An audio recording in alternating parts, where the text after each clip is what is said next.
Alden Richards, abay pinagtanggol ng isang aktres na naging bahagi ng kanyang buhay. Sino nga ba ito at ano nga ba ang kinapapalooban ng isyong ito? But before that, if you haven't subscribed yet to my YouTube channel, please don't forget to like, share, and subscribe at i-hit mo na rin ang notification bell for more showbiz updates. Bago tayo of course magpatuloy sa ating updates for today's video, nais kong pasalamatan kayo for always watching and trusting this channel.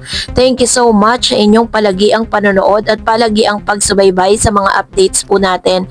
Maraming salamat po. At ngayong araw, ito na, pag-usapan natin si Mr. Alden Richards na talaga namang trending sa pagkakataong ito dahil po sa mga naging statement ng isang aktres na dati pong naging bahagi ng kanyang buhay. Kung saan ngayon ay ang dami pong mga tinothrow, no, na mga masasakit na salita towards Alden Richards. Isa na rito sa pagiging manggagamit nito. Pangalawa ay yung kanya pong issue patungkol sa kanyang gender identity.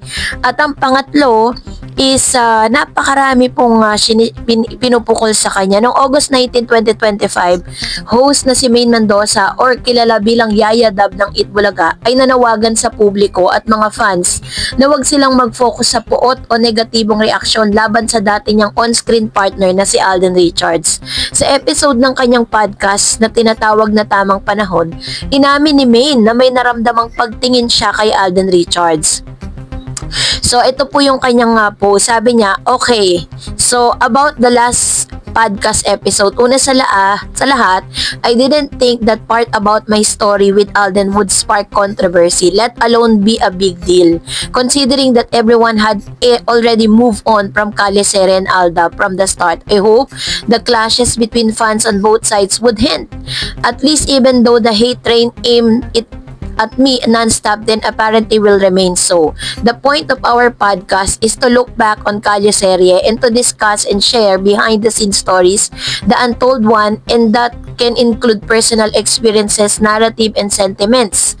And dagdag pa niya, all is well among the Dabber Cats, with all move on and the past remain there. We can revisit and reflect on the good and the bad with a peaceful heart. 10 years on, we are all living the lives we choose and hope we can keep moving forward without nurturing hate, because what's the point? What do we gain from hostility again?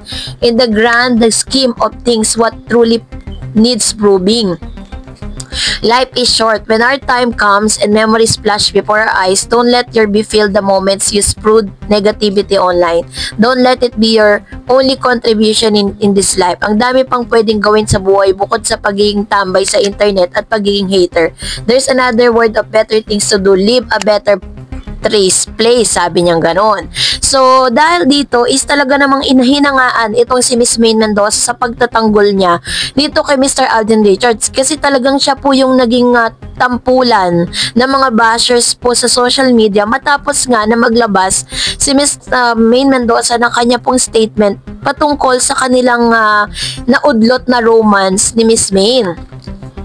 So, sa episode nga ng kanyang podcast sa tinatawag na Tamang Panahon, inamin ni May na may naramdamang siyang pagtingin kay Alden noon. Ibinahagi niya na tinanong niya siya kung ano ang nararamdaman niya, ngunit sinabi niyang hindi siya pwedeng sabihin dahil baka mawala ang magic nilang tandem. Isang kahalintulad na pahayag ang dating ibinahagi ni Alden noong 2023 panayam kay Boy Abunda, kung saan sinabi niyang confess siyang na-in love kay Maine. Masama ang naging reaksyon ng ilang netizen at nagsimulang magturok ng komentaryong batikos o panghahagilap ng inconsistency sa kanilang mga pahayag. Sa kasagsagan nito, nang hingi si May ng respeto, ipinaalala niyang bahagi si Alden ng kanyang alalahaning Calisere era, subalit walang intensyon na maapektuhan o matalo ang sino man. Sabi niya pa sa kanyang post, please don't throw hate on Alden regardless of what he meant by his word. It was really for the best for both of us and our situation at that time. Don't read much into it. Sabi niya, Masama ang naging reaksyon ng ilang mga netizen patungkol nga dito at talagang binatikos po no ito pong si Mr. Alden Richards for being so inconsistent dun sa kanyang mga statement. Sabi niya walang mali siya o masamang intensyon sa kanyang pagbabahagi. Ayon pa kay Maine, sapat nang maalala ito ng may kapayapaan at paggalang. All is well, Dabarkads. 10 years on, we are all living the lives we choose. We can keep moving forward without nurturing hate. Sa kanyang pahayag, sa dating Twitter na ngayon ay X. No? So, dahil po dyan, talagang ang dami po kasing mga bashers ngayon, no? Talagang pinag-uusapan po ito ngayon sa social media na imbis na si Alden Richards, pinipili niya na nga pong maglaylo sa showbiz dahil nga sa sobrang dami na rin ng mga masasamang words na natatanggap ni Alden. Meron pa ngang fan na nagtanggol sa kanya, sabi ni Yami, "Thread, stop the lies. Hashtag Alden Richards, not manga, not a gay, but Totga." Yung Totga, the one that got away. Maine admit she's in love with Alden. He admit he like her too sa Past Talk with Boy Abunda last October 2023. The difference, Alden chose responsibility over romance. Family first before self. That's not paasa. That's priorities. So, totoo naman, that time kasi si Alden Richards is talagang nandun po sila sa point ng buhay nila na hindi pa naman ganun ka-lavish yung buhay na katulad na meron sila ngayon. Sabi ni Yami, in fact, Alden was honest.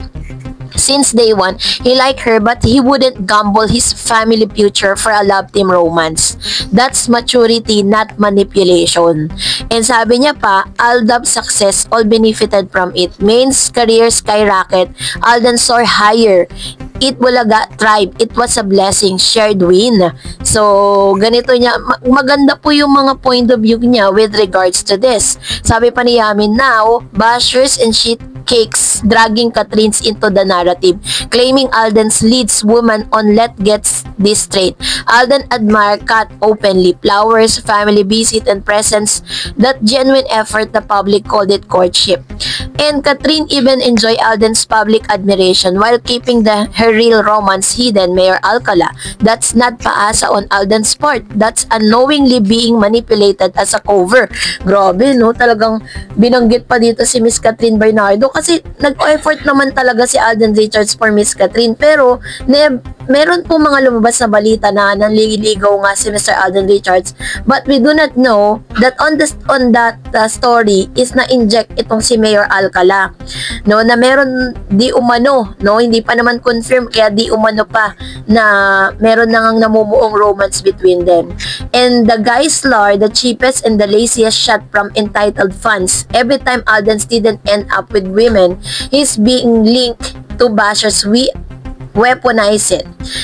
His choices weren't about orientation but about responsibility, shared by values, timing, and respect. So, ganito katindi yung kanyang mga pagtatanggol kay Mr. Alden Richards, ano? Kasi parang sinasabi niya dito na kapag si Alden Richards ay na-link sa isang actress, tas hindi sila nagkatuluyan, ang magiging masama ay si Alden. And sabi niya pa, here's the truth with Maine, unrequited love with Katrin. Alden was the one played both women, mastered the art of playing victim while being vindictive behind the scene. Narcissistic narrative that protect their image but Alden's never played the game. Ayan. So, medyo ano to ha, talagang ganun niya ipinagtanggol si Mr. Alden Richards. Kasi parang lahat kasi ng mga women's, di ba, kasi parang kultura na rin kasi sa Pilipinas na kapag ang babae ang nagsabi that she was being manipulated by a man, 'di ba? Hindi na natin naririnig yung side of the story ng other part, which is si Alden Richards. Never po siya nagsabi at lagi niya lang ina-admit that meron siyang pagkakamali, na meron siyang pagkukulang. Also, sabi niya pa, hashtag Alden Richards has always been consistent, transparent, and sincere. He didn't use anyone. He didn't play anyone. He stood by his truth and then he stand by it now. Even if it is mean being attacked, mislabeled, and misunderstood. Because at the end of the day, character outlives. Ayan. So, ganito katindi yung buti may mga ganitong tao na talagang pinagtatanggol si Alden Richards. Kasi parang hindi ko lang din talaga magets yung mga bashers na ano ba talagang ginawa ni Alden Richards para ganun na lang yung i-throw yung hates towards them. Diba? Wala naman siyang ginawang mali. ang mga pinakita niya naman, very transparent naman siya sa pagsasabi na kung talagang gusto niya yung babae, na nagkaroon sila ng relationship. Pero at the end of the day, si Alden Richards pa rin ang tinatawag nilang manipulator at manggagamit. So, medyo nasa hot seat ngayon si Alden Richards. Pero despite of all the issues surrounded them, ang pinaka ginawa niya is, parang Alden turns negative into a positive, kung saan pinost niya, dahil talagang tapos na po yung pinapagawa niyang bahay na malapit po sa QC kung saan siya nag-work. At ang ganda-ganda po ng pinapagawa niya. Doon siya nag-focus ngayon Hindi po siya into a negativity ng social media. So, bless you, Alden Richards. So, that's it for today. For more videos and updates, please don't forget to like and subscribe, and please don't forget to follow my Facebook page, Dar Eds TV. God bless everyone.